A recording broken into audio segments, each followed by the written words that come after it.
Hi everyone. 안녕하세요. 틴타임즈의 전나리 선생입니다. 자, 오늘 틴타임즈 제목을 보니까요. Here comes the future 라고 했네요. 뭔가 미래에 또 관련된 이야기인 것 같은데 The emergence of the self-contained city. self-contained city라는 거는 말하자면 자급자족, 그 안에 다 들어있다는 겁니다. 자급자족 도시의 출현이 되겠습니다. 자, 무슨 얘기일까요? 오늘 먼저 단어 2개 살펴보고 들어가도록 하겠습니다. 첫 번째는요, full-fledged입니다. 우리가 이제 이 경우는 fully fledged라고 표현을 하기도 합니다. 완전히 발달한, 그러니까 다 자랐다라는 의미로 쓰이기도 하고요. 다른 말로, 그래서 이제는 온전한, 이제 더 뭔가 성장이 필요한 게 아니고, 이제 온전한 자격을 갖추었다라고 할 때 쓰는 표현입니다.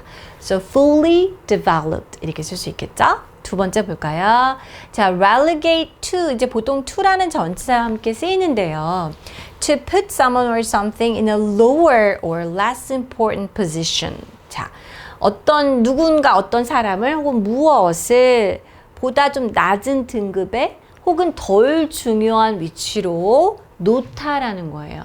그래서 우리가 격하시키다, 더 안 좋은 곳으로 이거를 밀어내는 걸 얘기를 하는 거죠. 뭐 강등시키다 이렇게 해석할 수도 있겠고요.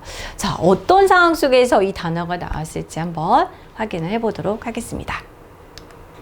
자, 우리가 지금 미래, 뭐 자급자족 도시 미래 뭐 이런 얘기를 했었는데요. 자, 보시면요. The concept of an arcology, a term combining architecture and ecology, was first proposed by the architect Paolo Soleri in 1969, who sought to combine his vision of streamlined construction and ecological philosophy. 네. 자, 여기 보니까 신조어 같은 느낌이죠. 이게 보니까 뭐하고 뭐를 합쳤다라고 되어 있죠. 자, 뭔가요? 건축과 생태 이런 얘기가 되겠습니다. 그러니까 건물을 짓는 거를 우리가 architecture 그 분야를, 그리고 생태학, 생태, 환경과 관련 이코시스템 이런 거가 ecology인데 이것을 합쳐서 만든 단어가 바로 arcology가 되겠습니다. 여기 arcology. 그러니까 말하자면 생태 건축학이라는 의미가 되겠죠. 처음에 이제 건축가 파울로 솔레리가 굉장히 거슬러 올라가 보면은 무려 1969년도에 처음에 이분이 제안했다고 하네요. 이분은 뭘 추구했던 사람이냐면 이러한 스트림라인 컨스트럭션 자신의 그 비전이죠. 그러니까 그리고 생태학적인 철학, 우리 방금 얘기했던, 그러니까 건축적인 것과 생태학적인 어떤 철학을 결합한 그러한 건물을 만드는 것을 추구했던 사람이었던 거죠. 그러니까 말하자면 archaeology의 시조와 같은 그런 상황이죠. 우리가 archaeology를 딱 위키피디아에서 찾아보면 바로 이 이미지가 일명 노아라는 이름의 이제 생태 도시인데 뭔가 이렇게 자연과 어울려져 있으면서 이 건물 자체가 여러 가지 뭐 에너지를 축적하거나 뭐 이런 거 할 때 자급자족할 수 있는 sustainable한 그런 특징을 갖고 있는 건축을 얘기하는 거죠. Soleri then started his own experimental town, Arcosanti, which demonstrated his concepts. 자, 그래서 이 솔레리라는 분은요, 자기 자신의 실험적인 마을을 시작을 했습니다. 일명 아르코산티라는 곳인데요. 자, 여기는 그가 생각했던 여러 가지 아이디어와 개념을 말하자면 보여주었던 그런 곳이기도 합니다. Since the time of Soleri, the vision of futuristic self-contained habitat has influenced science fiction, ultimately inspiring some real-life designs. 자, 그런데 이런 솔레리가 1969년도에 무려 그러한 굉장히 어떻게 보면은 revolutionary 아이디어를 얘기를 했는데요. 이때 이래로 이렇게 미래적이고 자급자족적인 거주지가 되겠습니다. 그러한 비전은 우리 아까 딱 건물 봐도 공상과학 영화 느낌이 들죠. 사이파이 영화에 나올 것 같은. 그래서 사이언스 픽션에도 영향을 주었습니다. 궁극적으로는 실생활의 디자인에도 영감을 불러 넣어주는 역할을 하였습니다. Recently, Saudi Arabia made the headlines with its concept known as the Line, a massive smart city that can house up to 9 million people. 최근에 이 왕자님이 우리나라를 방문해서 화제가 되었었는데요. 바로 사우디아라비아에서 이제 헤드라인을 장식을 했습니다. 어떤 것 때문에? 일명 The Line이라고 알려진 그 컨셉 도시가 되겠죠. 자, 이 The Line이라는 걸 뭘 얘기하는지가 뒤에 설명이 나와 있죠. 최대 900만 명까지 사람을 수용할 수 있는 거대 스마트 도시가 되겠습니다. 그러니까 지금 이걸 이제 생각을 하고 있는 거죠. It will be 200 meters wide and 170 kilometers long. 200m 너비에 170km의 길이를 갖고 있는 도시입니다.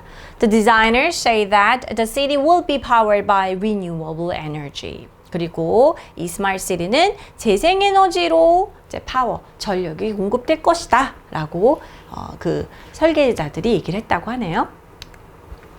However, it would not be entirely self-sufficient. 자, 그렇다고 해서 완전 자급자족이냐? 그런 건 아니다라는 거죠. 전적으로 self-sufficient, 자급자족이 되는 것은 어려울 것이다. 그렇지 않을 것이다. As food and other resources would be sourced externally. 그렇죠. 음식이라든지 다른 자원들은 어때요? 다 거기 안에서 해결할 수 없잖아요. 예를 들면 900만 명이 산다고 했을 때 외부에서 가지고 와야 하기 때문에 100% self-sufficient는 아니다라는 것이죠. As environmental issues and the lack of sustainable resources become more urgent, architects and engineers are heavily researching the possibility of a fully fledged ecology. 그렇습니다. 자, 환경적인 문제 그리고 지속 가능한 자원의 부족이 어때요? 굉장히 긴급한 이슈죠. 그렇죠? 이제는 다 고갈돼 가고 있어. 그리고 환경이 파괴돼 가고 있고 인간이 살 곳이 점점 줄어들고 있어. 이러한 상황이기 때문에 자, 건축가들과 공학자들은 어때요? 그러니까 이제 이 archaeology가 처음에는 조금 약간 싹이 트는 그런 정도였죠. 이런 게 좋지 않을까 정도였는데 완성된 버전의 생태 건축의 가능성에 대해서 열심히 연구를 하고 있다라는 것이죠. There are multiple challenges. 자, 그런데 여러 가지 도전 과제가 남아 있습니다. Of course. The size of the building itself, 그 빌딩 자체의 크기라든지 construction difficulties, 그러한 것일수록 이 건축이 쉽게 되진 않겠죠. 어려움들, energy generation and food and water production, 에너지 생성, 그리고 음식, 가장 중요한 거죠. 음식과 물의 공급이 되겠습니다. 생산, 이러한 과제들이 남아 있습니다. Population and space issues dictate that the buildings should grow vertically rather than horizontally. 자, 그리고 인구와 공간의 문제가 있기 때문에요. 자, 어떻습니까? 이 빌딩을 어떻게 지어야 된대요? 옆으로 짓기는 힘들다라는 거죠. 이 공간상으로. 그렇죠? 결국에는 우리가 고층 빌딩이 들어서는 것처럼 그런 좁은 상업 부지 같은 데서는요. 그래서 이것도 자, vertically horizontally 수평적이죠. 수평적으로서라기보다는 수직적으로 올라갈 것이다 라고 얘기를 하고 있는데요. 자, 그런데 문제는 수직적으로 세웠을 때 문제가 뭘까요, 여러분? But this in turn 결과적으로 may create further socio-economic divides. 사회 경제적인 분열, 나눔을 일으킬 것이라는 거예요. 왜 그럴까요? 이제 계층이 구분이 된다는 거죠. As poor people would be relegated to the dark lower levels. 맞아요. 이제 우리가 밑에 층은 어때요? 조금 더 이렇게 경제적으로 낮은, 그죠? 가난한 사람들은 어둡고 낮은 층으로 격하된다. 그쪽으로 밀어나게 될 것이고, and wealthier citizens would flock to the sunlit higher levels. 이 빌딩이 있으면 꼭대기에서는 이제 우리가 예를 들어 선셋을 즐길 수 있고 이렇게 선라이즈, 선셋 이렇게 즐길 수 있겠죠. 선샤인을. 그래서 햇볕이 드는 높은 고층은 부유한 시민들이 몰려들 것이기 때문에 이렇게 계층이 나누어질 것이다. vertical한 구조 속에서는 이런 의미죠.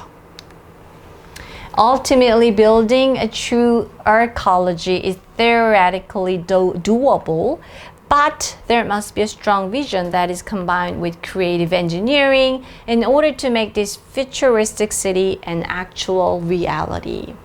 That's true. 자, 궁극적으로 이렇게 진정한 생태 건축을 설립하는 것은 이론상으로는 가능한 것이다.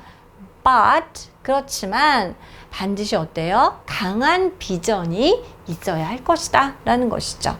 자, 아주 창의력이 있는 공학과의 결합이 강한 비전과 두 개가 결합이 돼야 된다는 거죠. 그러니까 이런 비전은 좋아. 그런데 실질적인 기술이 없으면 이거를 만들어낼 수가 없잖아요. 자, 뭐 하기 위해서는요? 이런 미래적인 도시가 실제적으로 실현 가능한 현실이 되게 하기 위해서는 strong vision and a creative engineering. We need both of them, of course. 네, 오늘의 quiz time 보도록 하겠습니다. 우리 아까 앞에서 vocabulary에서도 봤었던 단어이고요. 방금 얘기를 했었죠? 더 많은 사회 경제적인 분열, 그죠? social economy divide를 낳을 수도 있다. 언제? vertical하게 지었을 때 말이죠. 자, 그러면은 가난한 사람들은 더 어두운 아래층으로 밀려난다. 자, 뭐 좌천된다 이런 얘기죠. 자, 이 R로 시작한 단어가 있었습니다. 뭐였나요? relegate to인데요. 여기서는 이들이 원해서 가는 게 아니라 밀려나지는 것이죠. 수동적인 개념입니다. 그래서 would be relegated to 이렇게 쓸 수가 있겠네요. Alright, this is all for today. I'll see you next time. Bye bye.